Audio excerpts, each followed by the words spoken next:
Welcome to Pink Kink, where we are ready to guide you through the wild and wonderful world of kink. I'm Princess Rara. And I'm Dara, the Electro Khaleesi. Whether you are a baby kinkster, a seasoned pro, or just here for the entertainment, Pink Kink will help you level up your kink knowledge. Join us as we share our own wild, sometimes awkward, but always entertaining experiences and spill the tea from our combined 30 plus years in the private and professional kink worlds. So grab your favorite flogger or wand. Thank you. And buckle up. You'll learn, you'll laugh, and who knows, you might just spit out your coffee. Let's get this kinky party started. Want more Pink Kink in your life? Join our Patreon and get ready for a whole lot of kinky fun and exclusive perks. As a patron, you'll unlock access to our private Discord server where you can connect with fellow kinksters and chat directly with us. You'll also score adorable pink kink stickers and enjoy a monthly behind-the-scenes podcast packed with juicy tidbits we don't share anywhere else. Plus, get sweet discounts at our Etsy shop, Pink Kink Boutique, and on our online classes at Pink Kink Institute. But wait, there's more. More? Our impactful and electrifying Pink Kinksters get extras, such as bonus content and free digital downloads. Oh, and let's not forget, the Pink Standard of patrons will be recognized as producers on both the podcast and on our website, because we couldn't do this without you. Pink Kink runs on the love and support of our amazing patrons, so join the party today. Visit us at patreon.com/pinkkinkpodcast or click on the link on pinkkinkpodcast.com. Today's episode is produced by our electrifying Pink Kinksters. Thank you, Jay, Witcherman, Brianna Lynn, Daddy J, William P., Claire, Lady Blooding, Naughty and Nice, Butte Pain, Manda Panda, Kat, Stefan, Shadow Phoenix, Christopher, Brian, Enchanted Sparrow, The Wombat, Impact Hazard, Twitch, The Midnight Girl, Sinful, J21, Daisy If You Do, AK Harley Chick, Serenity, Belle, Eric, Pumpkin Pie, S'more, Hacksaw, Devoted Knight, 3 a.m. Thoughts, Crash Override, Kinky Bear, Sviper No Sviping, Barbie, Navigator Bard, Frost, Mr. Pillsbury, Peaches, Mighty Owl, Baby Squirrel, Lady in Lex, Chaos Monster, Jessa Lady, Jack, Ophelia, Sweet Caroline, Lady to Kitten, Cydia Lemon, Ben, Noir, Freddie Queen, Princess Ree, Miss Issive, Elysium Rose, Avalia, Nora Morapora, Brix, Mistress Lycia, Wonder Chris, Chessie, and Manders. I don't think I have a whole lot of spiel for this one. Oh, okay. Right? Have we done anything since then? Since when? Since our last recording that we can talk about? Our last recording was 5 seconds ago. Shh. The magic. You do not pull they the know curtain. We do batches. Do not pull the curtain away. Oh, I'm sorry, Oz. Thank you. Well, I am the do Wicked not Witch. pay attention to Remember, the man behind the curtain. I am, or the woman who is the Wicked Witch of the West, right? Like all of that. Okay. Well, in that case, I have one daughter. Oh, there you go. Do you feel better now? Yes. You got it out? Yes, You wanted to make it? I actually do have one daughter, so that's true. Ellipses. That's my favorite part. Let me tell you, I want everybody to go to my TikTok, the Pink Kink Podcast TikTok, because that was a lot of work putting that together. Yeah, I haven't seen it yet. She so just really did it right hard. when we were starting to record. I made it last night because I had makeup and hair done. So that meant I made a bunch of TikToks. So and now I have to watch it. So hold on. Let's pause for a moment. Shall I put it up right now? Okay, you want to do it? Yes. Well, it does. It's all. It's not necessarily the. Yes, I have a daughter.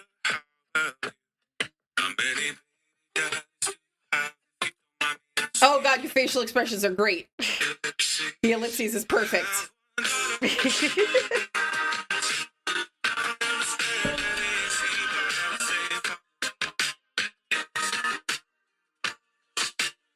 I don't understand. Yep. I can't pause it. Okay. Totally pause. No, the ellipses expression was like, what the fuck? Well, because that's an actual thing. So the whole point of that for me is that I'm a dominant who likes to bottom sometimes. And that blows people's minds. No, so then you're submissive. No. Okay, then you're a switch. I wish I could do this trend though, but I can't show my face. Yeah. So could you do one that's like pretending to be Dara, where it's like you're dominant but a little, and then the other one is zap people with electricity so you electrocute them? No. What? What the fuck? That's my ellipses. Yeah. It's hard for people to understand. I don't consider, look, do I top and bottom? Yes. But I dom and not sub. So I don't consider myself a switch because of that. And I top, at this point, I'm topping the vast majority of the time. I couldn't tell you the last time I got to bottom for impact. Oh, I actually do know. It is currently July that we're recording this. The last time I got to bottom for an impact scene was December. I was going to say, didn't you get hit with the absolutely ginormous flogger? That was Winterfire a okay, while well ago. then. But no, I did a single tail scene at Naughty Noel 2024. That was the last time. Wow. So, but I top the vast majority of the time. Now, Dar, I know for you top almost 99% all the time. 99% of the time. All the time. And bottom 1%.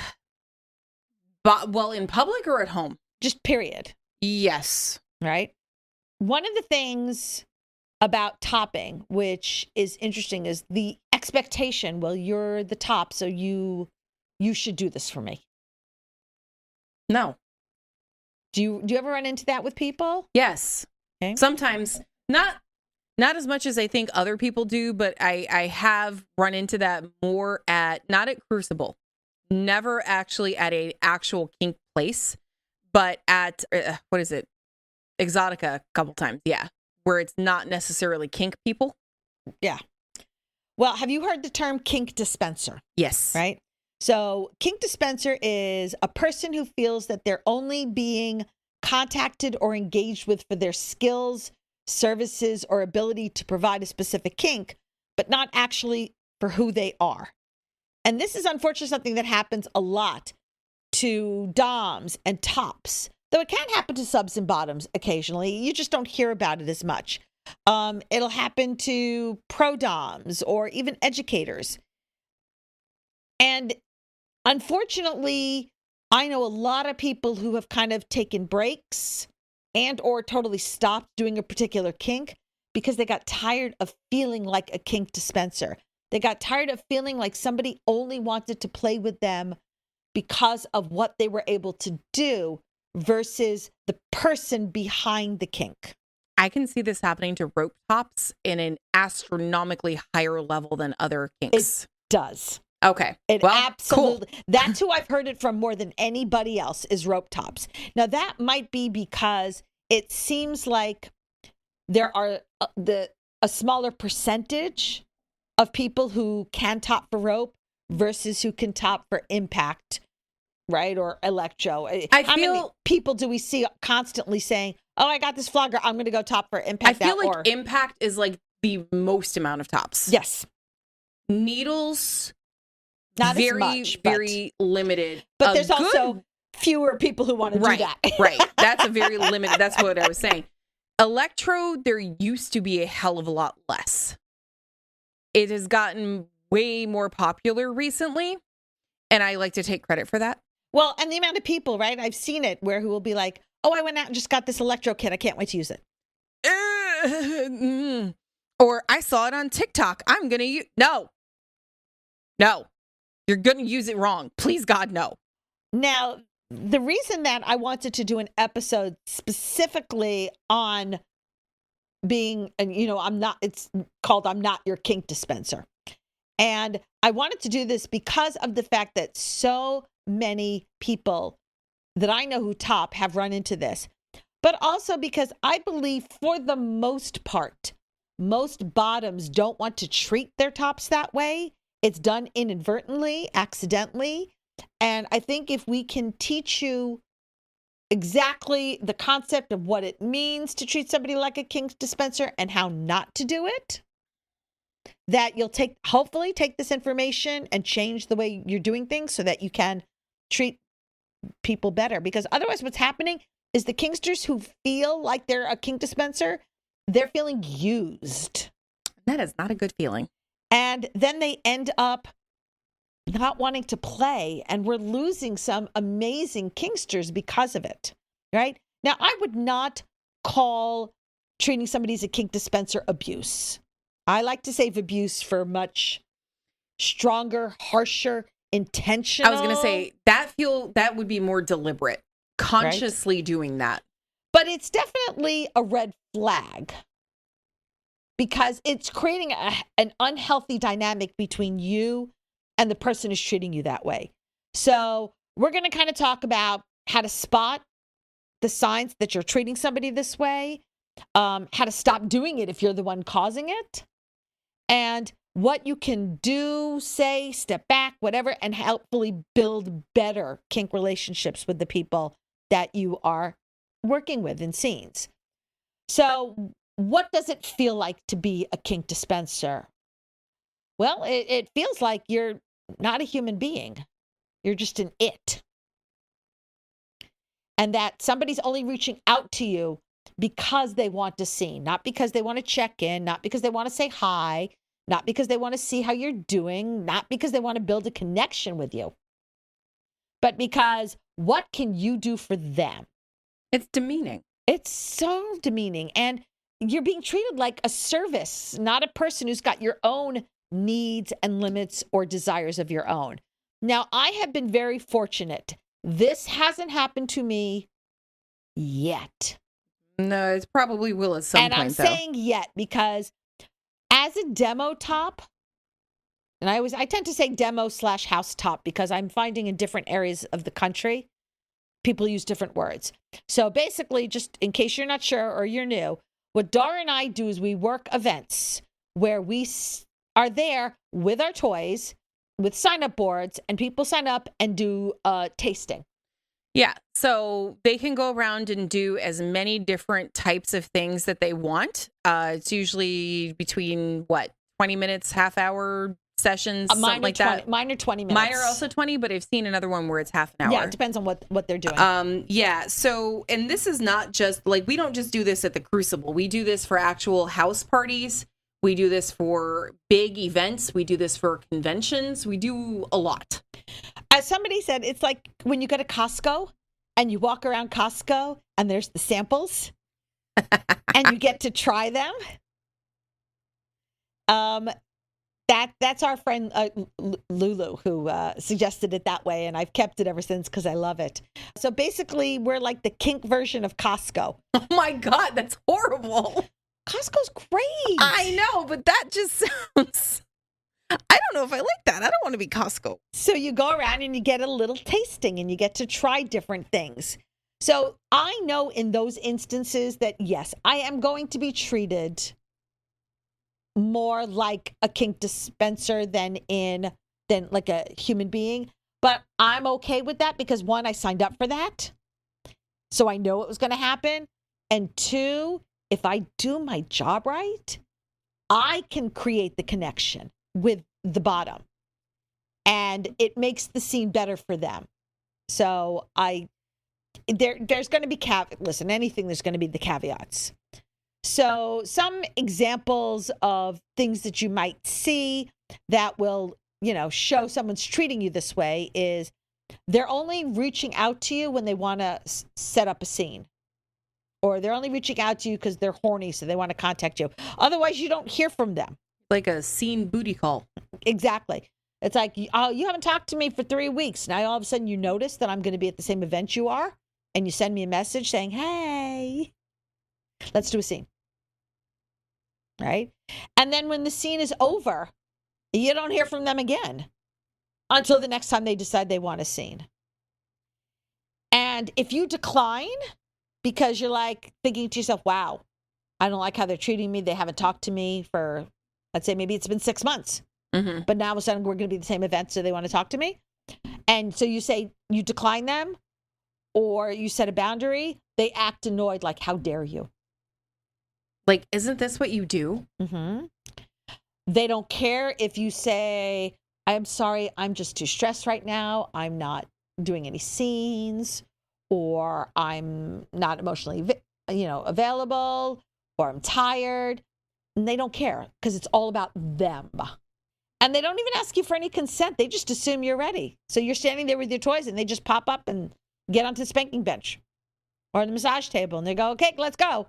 It's like, well, wait a minute. We haven't discussed this. I did actually have that happen at Fet Ball. Oh, do tell.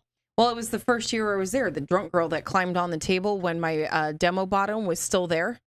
And she was just like, all right, let's go. Let's do it. I'm like, hello? There's literally somebody still on the table. What are you doing? Get down.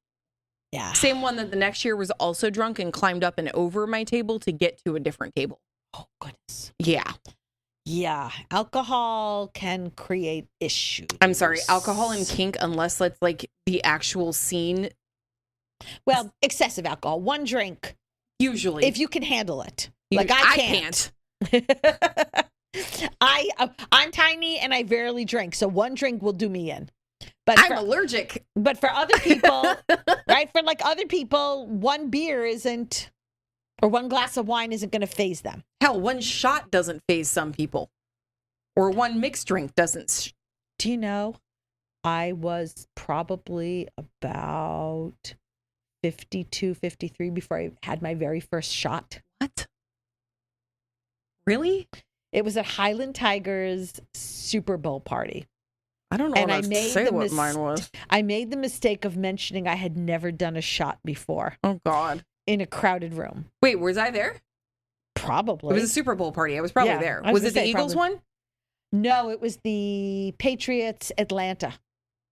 Oh, I don't know. We were Falcons. probably there. I just don't remember because football. Yeah.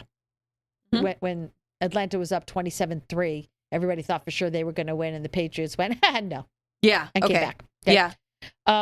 And I made the mistake in this crowded room of mentioning I'd never had a shot before. Well, that was that. I would say it was peer pressure, but I can stand up to peer pressure just fine. I gave You in. can't say that in front of Highland Tiger, like the person who went to mixology classes. Yeah. Yeah. So I did my very first shot, and I haven't done it since because I was underwhelmed. Oh, well, It was the whole thing. They had to teach me how to do it because I did it with, I forgot what the name, this is so bad, with the alcohol, with the lime, and I had the salt on my hand that I had to lick first. a tequila shot? Maybe. Because, I'm not a tequila drinker. I'm a rum girl. So that's probably what. It's probably tequila. yeah, that's the one where you have the lime and the, Right. And the salt. yeah. Yeah. You lick the salt. Yeah. Yeah. So they had to teach me. Oh, and boy. I did it. I was really, really drunk that night. I'd had literally like 5 drinks. I was wearing 6-inch high heels. Not for And long. poor Mr. Irrelevant, who was my designated driver. I knew I had designated driver beforehand, folks, before I ever had a single drink. This was pre-planned that I was going to get drunk. And that poor guy had to walk me to the car, downstairs, and then up the stairs into my house where I was wearing 6-inch heels. My He's first put up with a shot lot. was when I was 17. We had a Bacardi party. A Bacardi party, that rhymes. I like that. Yeah, that's what we I called love it that. Bacardi. Bacardi's good stuff. I used to adore Bacardi. I'm so sorry. I can't have it. My poor Italian and Cuban soul is dead and rotted because I can no longer have rum and wine. I'm so sorry. Yeah. But yeah, so I lost track. So anyway, so some of the things you'll also hear a person say if they're treating like a Kink Dispenser is, when are you going to do impact again? But they haven't asked you anything else. So like they come up to you and it's not even like, hi, how are you? Haven't seen you in a while. It's like, when are you going to do it again? Yeah. And you know the tone of voice because, look, as a demo, I have my sign-up sheet, which inevitably gets filled quickly, which always surprises me when I'm doing needles. I love the fact that I'm getting a lot of people who want to sign up for needles. And when somebody will come up and they see that it's all filled and they very nicely say, oh, when are you going to do this again? That's not what I'm talking about. That's different. So you guys know the difference. I mean, I have people who I'm friends with, and I use the word friend very loosely, who I run into at Munches, and like we just go, and we throw our arms around each other and we, say hi, and we hang out at the Munch. And then they're like, hey, are you going to be at Crucible? I'm like, yeah, I'm always at Crucible. And they're like, okay, can we do a scene? Can we set up another scene? Because I really, really want to do a scene with you. Okay, but that's the difference. Different. Because notice how they didn't say, I'm going to, or you need to. They were totally asking. And that's absolutely different. Look, Simple Beauty and I had a relationship where I did kind of assume any party that we were both at, we were going to do a scene, whether it be an impact scene or a rope scene. But that's because that was our thing, right? We always did. But even though I kind of assumed we would, I would still say to her, are we doing a scene tonight? Yeah, you're asking. You're not saying, all right, this is the scene that I have planned for tonight. Here's what you're going to do. And then if she said, no, I'm not feeling up to it, my answer to her would be, oh, I'm so sorry. Is everything okay? Right? It wasn't like, how dare you? No, The actual nerve. friend instead of we have to do this kinky thing. Mm-hmm. So the consequences of being treated like a kink dispenser, well, number one, the top is going to get burned out. Now, we just recently did an entire episode on kink burnout, but that was more general because there's a lot of different reasons burnout can happen. But being treated like a kink dispenser is one of them. And when you're feeling this burnout, you dread scenes that you used to enjoy. You dread seeing people who treat you like this. And you stop responding to any messages from people who want to do a scene with you because you're done. Then you start to feel resentment because I know in your head you're keeping score. Well, I keep giving and I keep giving and I keep giving and you keep taking and you keep taking. You keep taking. When do we switch this around? When do you start giving to me? When do I get to be the one taking and not the one giving? Always giving, yeah. And again, I'll go back to Simple Beauty, right? So our rope scene, our impact and or rope scenes fell into one of three categories. Category number one was, I'm dealing with stress. I'm in a bad mental health space. I need the pain to help me get through it, right? And yes, I am taking in that instance. But guess what? Sometimes the scenes were, she was in a bad place mentally. She was struggling and she needed to give pain. She needed to hit something. She needed to give pain to get to deal with that stress. In which case, then I was the one who was giving and she was taking, because now the way the scene went was entirely different. I mean, we had less warm up. We went much faster instead of going, slowly. The old lady went 0 to 25. We're doing 0 to 60 within a minute.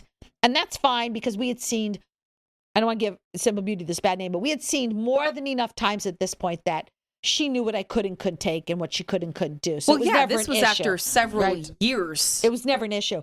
But that's my point. It's, in this case, there was no need to keep score because sometimes I was the one taking and sometimes she was the one taking. And that's the connection that you want.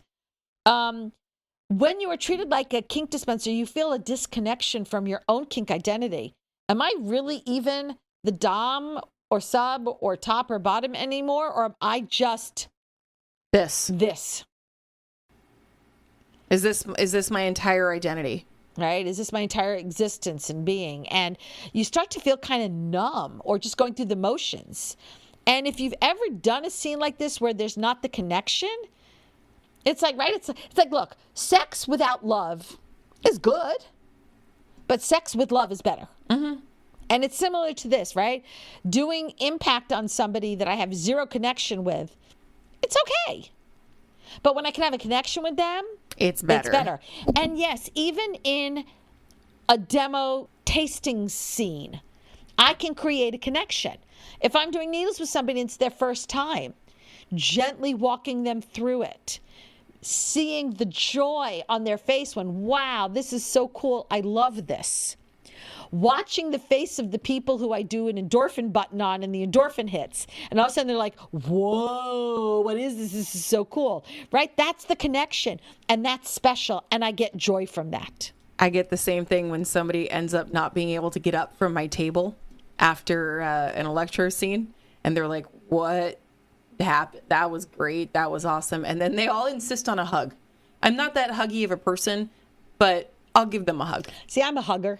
So that's fine, and I love it. My only problem is when sometimes people who are like literally fucking foot taller than I am, and I'm standing on my tippy toes, and they're bending down, and we got to figure out where my head has rested on a large amount of boobs over the years, not from a sexual standpoint, but that's just because that's where my head is, because I'm short. I don't like it when they're all sweaty and they still want to hug, but I do it anyway. And then the other one is, they give me a hug and they squeeze really, really fucking hard. And I'm like, dude, you're going to pop my fucking tits. Please let go. So who tends to treat people this way, right? Because I mean, like, if on the surface, poopy heads. Well, them too.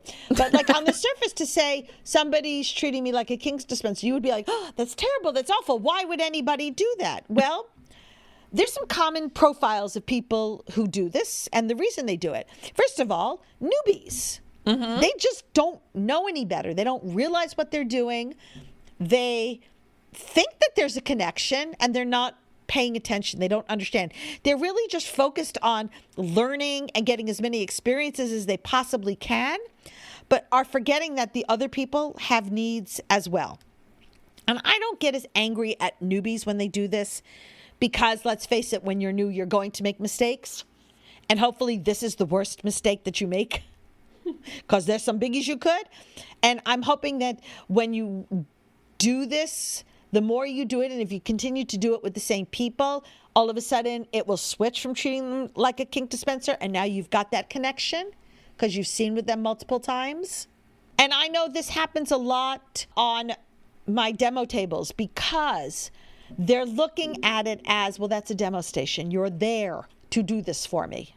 And they're not necessarily wrong. But being the extrovert I am, being the I'm going to be in your face person that I am, I kind of force the connection because then I do enjoy it more. And I mean, and you do deserve to get some joy out of it too, even if you are dispensing. And it's an opportunity to also teach and educate them about don't do this. Don't do it. So another group who tends to do this a lot is Kinksters who are unpartnered, who are desperate for some sort of connection or play, and they'll just scene with anybody who's willing to scene with them for the object of, I want to do this. I have no partner to do it with, so I need to hurry up and do this now while I have this opportunity. Yeah, desperation is not sexy, by the way. And they might treat every scene as a way to fix the problem of being alone versus a shared experience. So again, these people I'm not as forgiving as I am with newbies, but I'm a little bit more forgiving because I understand that feeling of, oh my God, I haven't done this forever. And this happens to me a lot with bottoming for needles. I haven't bottomed in forever. I need to bottom. I need to do this. But because I want to make sure that I am not treating my needle partners as Kink dispensers, I kind of almost go overboard in trying to make that connection and be like, it'd be great if you can, but if you can't, I totally understand. There's actually, I don't think I mentioned this story, and if I did, I apologize if you're hearing it again, but if you're listening out of order or you're new, then maybe you haven't. I recently did a foot scene with my needle tops spouse, with their husband. Got it. And I honestly was doing it just because I saw him sitting by himself. Nobody was coming to him, and I felt kind of bad, and my feet hurt, and I wanted a foot rub. And then it turned out the scene was radically different than I thought it was going to be. And while, yes, there was some foot rubbing, there was also a lot more different sensation play that he did with my feet, including some very light impact, because I did tell him my bastinado, which is caning and other severe impact on the bottoms of your feet, that was a hard limit for me. I wasn't willing to do that. But if we're going to do light impact, where at any point in time I can say, whoa, stop, that's too hard. So what you're saying is next time we're at Crucible and I need a break, I should go do that. You should, but it's not going to be just massaging. That's not necessarily his kink, to just massage. Okay. And I went out of my way to make sure that, even though I was honestly only started doing this because I just want a foot rub, and I wasn't planning on doing any scenes that night. So that might seem like I was treating him like a Kink dispenser, but I went out of my way to talk to him, to let him know how much I enjoyed it, to answer his questions. And then later, what was really funny is I was able to do a quick suture scene with Learning Curve because their last client had canceled. So there was an opening, and I hadn't done sutures in fucking forever. So I was very excited about that. And their husband came over, and we were all talking, the three of us. And I guess one of his things, he was complaining that he gets treated like a Kink dispenser a lot. Because I just want a foot rub. I just want a foot rub. And because he feels like people don't think of foot fetish and foot scenes at the same level as impact and electro and needles. Right. Which is I can see that. Yeah. And so one of the ways that he was trying to see what he could do from his end to not be treated like a kink dispenser is to ask questions. He had 3 questions that he would ask when the scene was over. Questions like, what did you enjoy? What didn't you enjoy? Did it meet your expectations? What would you do differently? What would you like to do again? Feedback questions, right? So it's really funny because Learning Curve said to him, well, did you ask Rara? He's like, no. And they're like, Rara would have totally answered your questions. And I'm sitting there going, totally answered your questions. Go ahead. Didn't he ask you? Because this is a new thing for him. And he just was. Oh, got you. So, yes. So literally, as I'm on the massage table getting ready to do sutures, I'm answering the questions about the foot thing. And I thought that was a really brilliant way to kind of combat the problem of being treated like a kink dispenser. So even if it was a repeat conversation, it was really appropriate for him. I got news for you. It was not. Yes. Yes. I saw a video that said they've done recent studies and they know what happens to the brain during menopause. And then the video goes away. Then the video switches to a colander under running water. And the water's going in and coming out. That's the menopausal, postmenopausal, and menopausal brain. And I'm like, yep, that makes sense. That's also ADHD brain. Oh my God, who was it? I was on a Discord. Maybe it's not ADHD, it's menopause. Whatever. I was on a call the other day and we were playing a game of is it ADHD or perimenopause? Oh yeah, that's hard. That's hard. Well, that's it. It's not that I'm thinking. I'm remembering something I wanted to tell you. And if I don't tell you right now, no matter what else we're discussing, if I don't tell you what right now, I will not remember it to tell you later. That's why people with ADHD interrupt people all the time. Because if I don't tell you right now while it's in my head, by the time you're done with your sentence, I will fucking forget. But that's what I'm saying. It's not that I have ADHD. I have menopause. Okay, because I used to not be like this. Because I could remember what I wanted to talk to you about later. Okay, well then, yeah, it's menopause. I have always been like this. Yeah. So hence the game. Is it ADHD or is it perimenopause? And we kept adding things to it. Like somebody said, is it ADHD or is it fibro? And I'm like, those seem very different. And they're like, nope, it's not. Both things make you forget your entire life. I'm like, crazy. Okay. The body is a crazy thing. And it was a parody of, is it COVID or allergies? Remember that game? Yes. Yeah. The final group, the ones who I have no grace for, are the selfish or entitled kinksters. They think of others as tools and not people, and it's all about what you can do for me.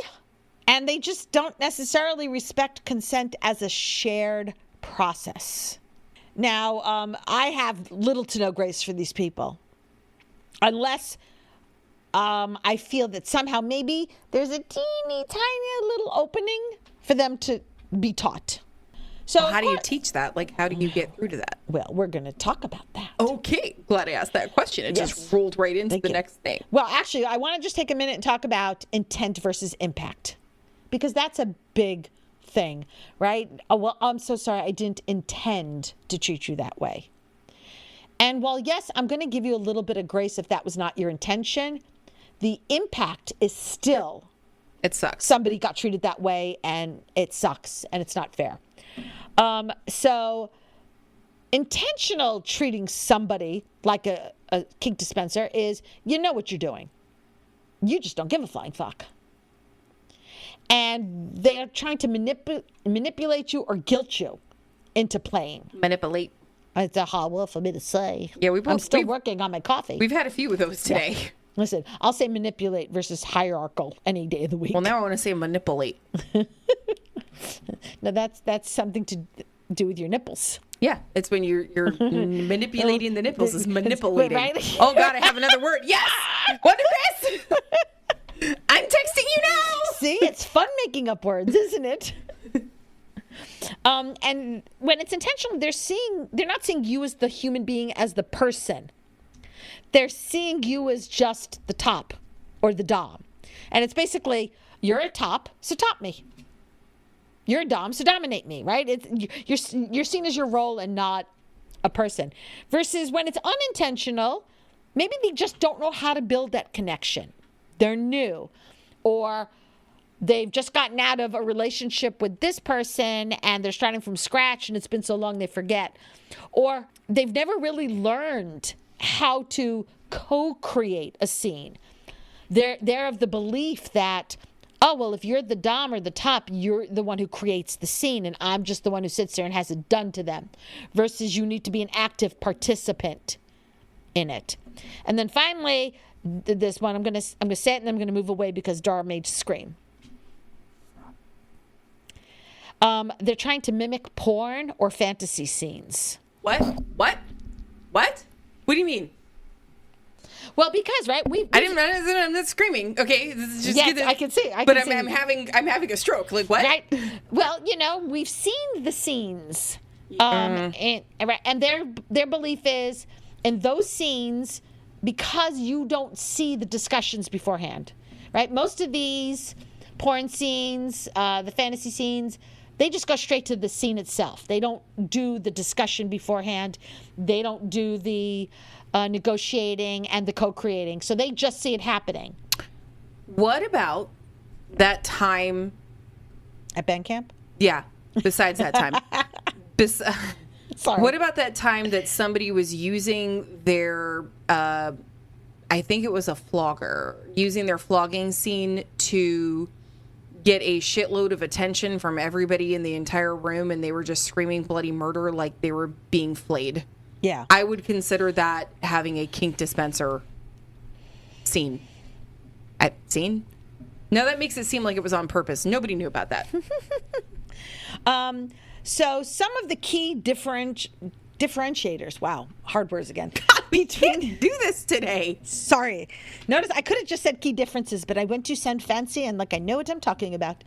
One of the big differentiators between whether it's intentional or unintentionals is, will they listen if you speak up and say, hey, don't do that.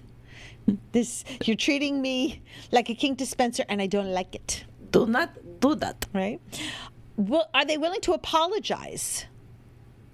Or do they shift blame? Oh, well, I'm not the issue. I'm not the problem. Okay, you can do it now. Hi, I'm the problem. It's me? Yeah. Okay. Are they capable of growth and self-reflection? Look, we are human beings. We will make mistakes sometimes. It's just a fact of fucking life. Speak for yourself. Really? No. Thank you. Mm. And one of the things that I feel like is my superpower as I've gotten older, I will admit freely, it was not one of my strengths in my early days, but the older I get, the much, much better I get at this, is self-reflection and thinking to myself, whoa, what did I do wrong? Could I have done this better?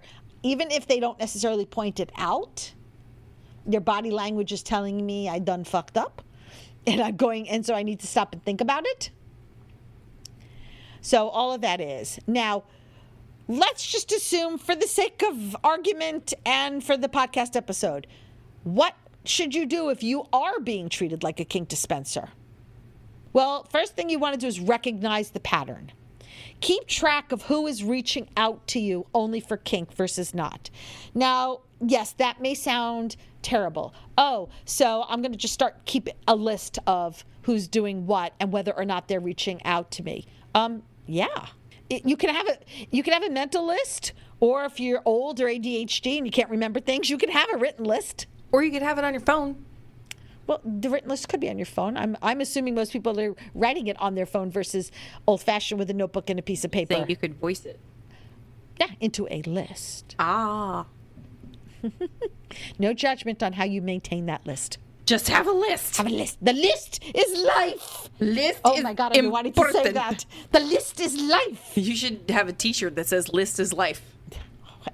Yeah. For me, it's lists and spreadsheets, yes.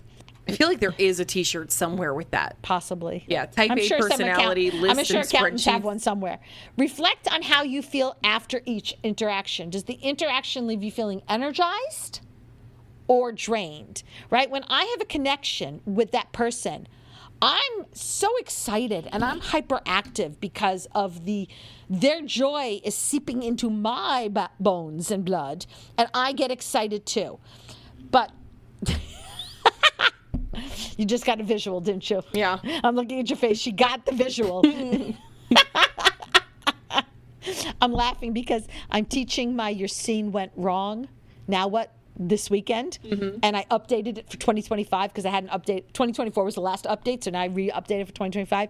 And under possible things that can go wrong, I talk about, of course, you almost passing out. Yeah. Because of the blood scene. Yeah. Because I talk about the fact that it's not just... Glad to help. Yeah, anytime. It's not just the problem can happen with the bottom. Things can happen with the top that the scene goes wrong. I gotta know, what's people's reactions to that? They usually laugh. Yeah, thanks. Not at you. Oh, you can also add that I actually fainted during my scene. I can. Yeah. You want to be talking about that much? Sure. Okay. Because they're both actually kind of funny. I'll update that scene. Thank too. you. Yes. So you can even usually like Cindy is the one who shows up a lot. I don't know why, but Cindy shows up. Cindy's very I love you, Cindy. but dramatic. yes. Well, no, listen. Cindy's wife fainted during a scene. Cindy bled too much during a scene. Yeah. It's all good. I have now either fainted or almost fainted, both as the top and the bottom. There you go. I gotta stop this shit. No, because I always Shenanigans. like to tell new stories during the class Okay. and add it to the class. Anyway, ask yourself, do I feel valued beyond what I provide? Do they care that I'm a human being, or do all they care is that I'm giving this?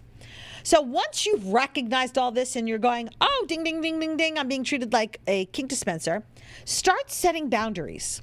Say no.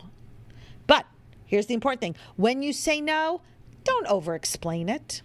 Just say no. Just say no. Boy, that is so very 90s. That was the 80s. Is when it started. Yep. Because it started 'Cause with Nancy Reagan. Reagan. Yep. That was her first lady campaign. Yep. Just say no. I remember a lot of it in the 90s, though, because that's when I started Well, it didn't go away. actually knowing, like comprehending it. It started off with just say no. Then we moved on to this is your brain. This is your brain on drugs. Some things just... I have, when we used to tape TV shows, Yes. and then or Christmas specials or stuff like that, I have commercials from like 89 to 92 that are on these tapes because we taped something or other, and all it's of our still at Gen Z home. listeners are just sitting there with this very puzzled look on their face. What is a tape? Going, huh? Or the just say no, or the this is your brain and drugs. Like, what the fuck are you talking about? Those are the kinds of commercials, though, that really stuck with you. Well, here's the thing. We were all stuck with commercials, so they put an effort into making good commercials. Yeah. Now everybody fast forwards through them. I can't. My Hulu doesn't let me. Well, yeah. I don't pay for non-ad Hulu. I can't. I do. I'm prissy like that. I just get up, I put it on mute, and I play a game or watch TikTok, or I go get some food or something. You Gen Zers don't know the days of commercial. Hurry up, go to the bathroom. Hurry up and and as you're pee. sitting on the toilet, somebody's yelling, "It's back on! I'm coming!" Oh shit! We gotta hurry up and flush. And then I'm wiping. I'll be there in a minute. and then you forget to pull your pants up, and you run out anyway. Well, it's not you're forgetting. You don't have time, so you run in with it around your Oh my ankle, God. and then you pull it up while you're watching. And then when DVR actually came about, and they were like, "Oh, I hope I remembered to set it," because DVR was the digital version of putting a tape in and recording. And when we had the VCRs that finally had timers and you could set it to record at this time, but what if you forgot to set it? Or what if you had the TV off and you didn't leave it on and you left the house and it didn't record your show? So I love I technology. missed many a Buffy that way. Listen, in the olden days, I flunked a class in college because it was a night class the same night on as Dynasty. Oh, and I no. had priorities. And I couldn't record because it was In before. the 70s. Wasn't that bad. I was in college in the 80s, bitch. But anyway, so I love technology. So we had TiVo. We were like one of the second Fancy. second generation, like the second round of TiVos. We got one, and so my kids grew up with TiVos, and I remember you could just pause and then continue. And we must have been someplace like somebody else's house who didn't have TiVo, or at a hotel or something. And my daughter was like, can you just pause it? And she could not understand why I could not just pause the TV. I'm trying to explain, well, sweetie, it doesn't have the system. And she's like looking at me like, I don't understand, just pause it. I'm like, I can't, sweetie. Anyway. I saw where that was going. So, all right. So that's funny. That's one of the boundaries is pause play. Look at me managing to make it work. How did you segue that? So perfectly. Pause the play if you need to reset yourself emotionally. And the other person is just going to have to deal. And if they can't deal, that's just more proof you shouldn't be playing with them. And make sure that prior to playing with them that you are being very, very clear about your expectations for connection and communication. And just don't say to them, so I expect communication and connection. Like, what does that mean? I expect you to tell me this. I expect you to reach out after the scene and see how I'm doing. I expect to hear from you beyond just that you want to do another scene, like check in. You know I'm having that procedure next week. Check in with me. How'd it go? Do you need anything, right? Like, I want more than just you only pick up the phone to call me when you want to do a scene. So some examples of things you can say is, I've started to feel like I'm just here to provide you with a kink experience, and that's not feeling good to me. Or, I'm happy to play when there's connection and care on both sides. That's not happening right now. I feel it's very one-sided. Or you can say, you know what? I'm not up for playing with people who only want one thing. I need more than that.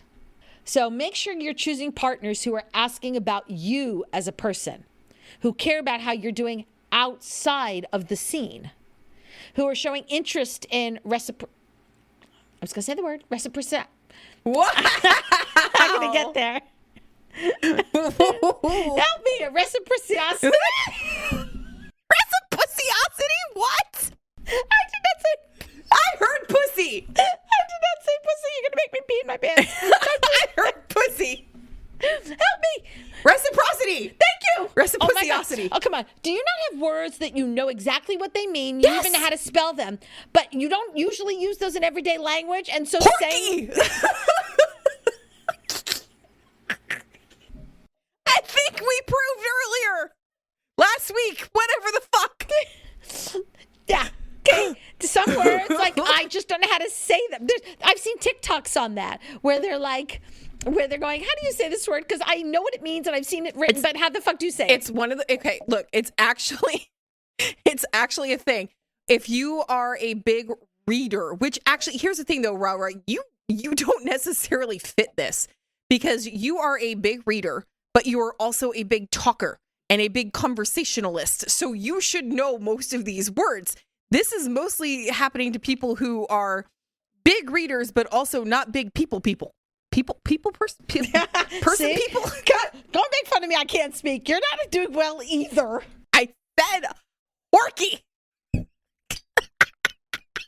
Oh God, she's dead. I was mid-sip of my coffee when you did that. That was me. I could have spewed all over our electronics. Don't spew. No, spewing is a hard limit.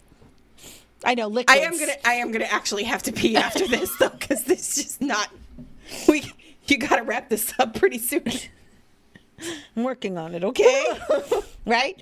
Make sure your partner supports your right to rest or recover or change your mind that, like, I know we were going to do this scene tonight, but my headspace is not in the right place and I'm not feeling up to it. I need to rest and recover from this episode, please. Oh my God. That's most of our episodes. Yeah. See, this is what happens when we can actually be in the same place. This is why we can't do more than 2 at a time anymore. Because by the time we get to 3, we're dying. We're exhausted. All right. Oh. So how to see that? Here are the signs to help you figure out if you are the problem and treating someone like a dispenser. Oh, I have to wait. I have to add this to the Discord list. Go ahead. All right, good. Some things to ask yourself. Have I checked in on this person's needs? Have I talked to them outside of asking for a kink scene? Have I ever said to them, what kind of scene do you want? What would you like to explore? What do you need? These are some self-reflection prompts that should make you stop and think, oops, a daisy. Who says oops a daisy? I do. Oh, okay. You never say oops a daisy? Not when I'm not out loud, no. you say easy peasy lemon squeezy? Yes, all the time. All right, good. Just checking. I don't think You I don't say. say oops-a-daisy out loud? Maybe. Yeah. No. Now that I think about it, If I'm in little space, yes, for sure. Oh, see, if I'm in a situation where there are people around me and saying fuck would be inappropriate, yes. then I might say fudge if I'm really, really angry, but if I'm only a little bit, then I'll go, oops, daisy. I said fucking yesterday in a very inappropriate time and place, but I was really, really mad and it just came out. Sometimes that's what happens. Yep. Luckily, the person in question did not notice. Oh, thank goodness. But yeah. You want to work on shifting your approach. So instead of assuming, you want to ask. So instead of assuming, hey, we're playing tonight, right? You want to ask, would you be open to playing? Make sure you build relationships between the scenes. Go and hang out with them and just talk to them when you're not doing kink. And you can do that at the dungeon, right? Like sometimes, it has been a while since this happened to me, but sometimes I don't have a person signed up for a particular time slot. Come over and just talk to me. No expectation of actually doing a scene. You just notice I'm standing there and I got time and you just want to, hey, how you doing? How's your night been? And prioritize mutual desire, not just your own drive. So some things you can say to kind of repair the relationship, if you notice after these self-reflection prompts that you've been treating them like a kink dispenser, you can say to them, you know what, I think I've been treating you more like a kink dispenser than a person, and I'm really sorry about that. Can we talk so that I can repair this? Or you can say, you know what, I'd really like to reconnect with you as a person, as a friend, not just as a scene partner. Is that okay? Or one of my favorites is to say, I want to make sure that I'm being respectful to you. What feels good for you when we interact? What do you need from me? And start practicing some new habits. Show gratitude. Thank them for sharing their time and their energy with them. Normalize not playing every time you see them. And ask for emotional check-ins before you even start talking about the scene. Everyone has the right to be treated as a full human being. I know it's shocking, right? Not just as a kink role. Even if you are the giver in the scene because you're the top, you deserve care too. So I'm going to give some tips to some of the different groups here about what you can do. So Just the tip. there you go. You feel better? Yes. Then that's all that matters, because you see, I'm not going to treat you like a podcast dispenser. You know, when you were saying those things, I was like, this could be things that Rara could say to me, except so I feel like I've been treating you more like a podcast role than a person. I'm sorry. Can we talk? I would like to reconnect as friends, not just as podcast partners. Is that okay? While you were saying it, I kept doing it for podcasts because I feel like that's all we do anymore. Except we don't. We go to the dungeon. We go to Munches, and then you're true, forcing me to do something I don't want to do, Listen, which is we could go back Twilight. through our text history, and we do discuss things other than just the podcast. Why are you looking at me? Trying to remember. You just texted me about your kitchen. Oh yeah, That had nothing to do with the podcasting. that's true. I did. You look all offended. I am offended. Come on, you were laughing. That was funny. It is very funny. I'm also offended. Okay. I can be offended and amused at the same time. Okay, go ahead. Make that word up. Let's go. Hold on. Offended and amused. Affused? No. No? Let's see. Offended. A muffed? Go back to affused. That's even worse. Oh. It's all good. I really have to pee. Oh my God, I must have hit a button accidentally on my phone when I Uh-oh. picked it up to talk about the text. And now I got, make that word up. Let's go. Hold on. Offended and amused. Affused. and my Gemini, which is the AI, Google's AI, Yeah. says a good word to convey feeling both offended and amused could be offend amused. No. You're like a fused better. Thank you. Well, I'm just telling you what Okay. Gemini said. You need to- Offended, mused. No, you need to screenshot that now and post it. The shenanigans that happen. Okay, so back to, I gotta go find where I was. Okay, so doms and tops, right? Look out for bottoms and subs who only want your control and not your comfort.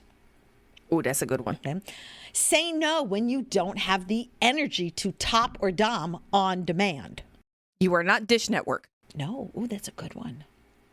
Does anybody have Dish anymore? I don't think so. I think it's pretty dead, but on demand kind of made me think of it. There you go. For subs and bottoms who might be treated as kink dispensers, because guess what? They can be too.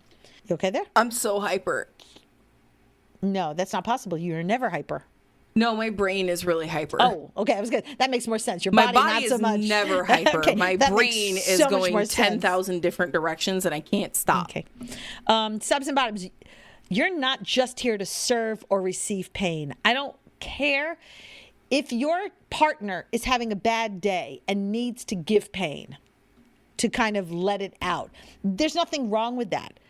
But there's no responsibility that you have to then receive it or take it. You're allowed to say no. Also, If you're not in the right place for that. if it happens too often, Yeah. then we're talking about something else entirely. Yep. And you don't know anybody, your body, just because they're dominant or even just because they're your dominant. Especially not if they're a dominant. Right? This is why I talk about all the time about the fact that it really is okay to say no. In fact, we're gonna do we do it already? Do we record that one? Which one? Saying no? Hold on. God, it's in my head that I know we're doing the episode. We I can't- have consent is only the beginning. No, okay. Then hold on. We have saying no is still serving. Yeah, that's the one I'm talking Yeah, about. we already recorded that Then one. there you go. Then you've already heard that from us, how saying no is a good thing to do. But you know who else can get treated like kink dispensers? Educators, Yes. right? The amount of trauma dumping messages that I get from people who want my advice, or the amount of messages I get from people who think because I'm a public figure on social media and I'm a dominant and I'm an educator, that they want me to be their dominant. Or they want me to educate them one-on-one. It happens a lot. My usual answer is, here's the episode. Go listen to this episode. I get a lot of FET messages that use my role as an educator, thinking that that's going to be their in. So they'll send me a message going, I'm new to this lifestyle. I see your experience. I see you're an educator. Teach me. Teach me, basically, right? So what's important, and I do it for the most part, some days better than others, set boundaries around your availability. Don't be available 100% of the time. It's okay. If I am at a convention, people will come up to me, and that's fine. But maybe I need to go teach a class. Maybe I've just finished teaching a class, and now I need a break. And it's okay for me to say no. In fact, another boundary that I set up is I have now started office hours. Mm-hmm. Once a month, I will sit for an hour on Zoom. And people can come and talk to me. Now, that is a perk that our paid patrons can get every month. You just, at any point in time, just stop in. But if you can also join our Patreon for free. No money. You're not going to get nearly the same amount of perks. But one of the perks you will get is you may attend one office hour, just to see if it's something you would like to attend more of. In which case, then you can become a paid patron. But we do allow that, right? So that's my boundary. You want to come ask me questions? You want to pick my brain? Become a free patron and attend one of the office hours. Don't let fans treat you like a kink hotline. This has happened to me more so in person than online. Online, they want me to educate them. But in person, I will have a lot of people come up to me and go, oh my God, I love you. I love your podcast, this and that. And I don't ever want to discourage that. I love it. It helps feed me and gives me the energy to keep doing what I'm doing. But I also hope that they understand that I'm going to limit that, right? I'll sit and talk with you for 5 or 10 minutes. But at that point, I've probably just finished teaching a class. And I need a little downtime to kind of drink a whole lot of water because I've pretty much just talked nonstop for 2 hours, which while I can do it often, I think I'm doing it now. Dara shaking your head, Jess. They can't hear your brain rattling around in your head. This is audio only. Oh, yes. And you're going to continue because I'm not going to participate in the next one. But I'm going to need, like, maybe I want to put my feet up because I've been standing for those 2 hours, or I need some food because I haven't eaten, or some fresh water because I've drunk all the water I just had in order to keep talking for 2 hours. So I would say if you want to make sure that you're not treating your educators like kink dispensers, be aware of all that. Look at their body language and see if it looks like they're kind of slowly backing away from you, kind of gathering up their stuff. I mean, right? If I'm in the classroom and I've just taught and you want to come up to me afterward, understand there's another class that's going to be in here within 30 minutes. And I like to be out of that classroom and give the next teacher time to set up. Yeah. Don't follow me out the door like a stalker. That's a huge fucking problem at Winterfire. I ran into that, and I was getting in trouble because all the people that came up to me and were trying to talk to me after my class, when I'm trying to pack everything up and get the fuck out so that they can change the room. It wasn't even just the next class had to go. They were setting up for the dungeon. Right. And I'm like, I'm trying to pack up, but also trying to answer questions at the same time. And oh my God, and people do this to me every single month at Risque. Every single month. And so fortunately, Daddy J knows where everything goes in my kit. And he's telling me, he goes, like, no, because there was at least one person, sometimes more, come up while I'm packing up. And they're like, okay, she's not busy anymore. Now's the time to go in and talk and ask questions. And it's like, I'm actually very busy. Right. And here's an interesting thing, right? I'm an extrovert. Dara is not. We've just spent all this time teaching, doing the kink, whatever. Peopling. I have enough energy to light up Times Square. I can keep going. Because you're an energy vampire. Yes, I am. Dara does not. Dara is dead. Dara needs to go home and be done with people. For at least a week. Okay? So, like, be aware of that. Know who you're talking to. We've obviously made this very clear in the episodes. Extrovert, not. Not? Well, because you're not necessarily an introvert. Yeah. You're an ambivert. Yeah. I mean, I used to say extroverted introvert, but the extrovert is like the role that I play when I'm around people. I like people until I don't. Well, and it's also like, for instance, I think it's different. Like when you're in little head space. Oh, like, that's the extrovert. I think your little is an extrovert. Oh, yeah. The rest of you, not so much. No. That's why I'm calling you an ambivert. Okay, we like it. Right? So you know this about us. So if you see us out in public, take that into consideration. Yeah, go talk to Rara, not me. Let's go over the wrap up because Dara's giving me the finger. Hey, my hands have been in my lap. I just verbally gave you the finger, not the actual finger. Well, but it's still the fingerish. No. Fingish. Fingish. Look, do I need to hit Gemini again accidentally and have them come up with the word for me? We're doing this too much now. Like, I've always talked like this. I've always made up my own words. I know that, and it's funny, but like, I feel like we need to save something. I feel like this Look, it's like it's the not fourth done. one. It's not done intentionally. It's impulsive. So I can't control it. Thank you very much. Can't control a lot. Okay. So if you are at the top, I want you to walk away from this remembering that you are so much more than just what you are providing in a scene. If you are feeling used, if you are feeling like somebody's treating you like a kink dispenser, that feeling is very valid. And the odds are it is not your imagination, and don't let anybody tell you otherwise. If you are the bottom, if you've made somebody feel this way, or if you're the top was making your bottom feel that way, you can change it. You can learn and grow and do things differently.